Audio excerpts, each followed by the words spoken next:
Hmm? Hawa jamaa wanaenda pale juu kwa Rongoma. Hmm. Pale wapi? Utapatia?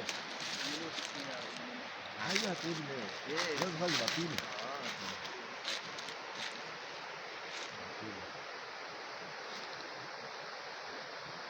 If we clear all these rocks here, up here, see, where I get it's a very good natural scene. Yeah. Cool.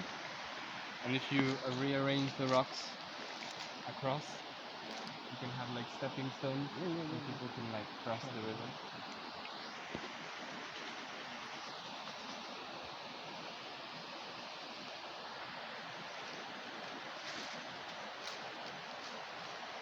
Apart from the camping site by using this tent, we also have those wood timber rooms. Yeah.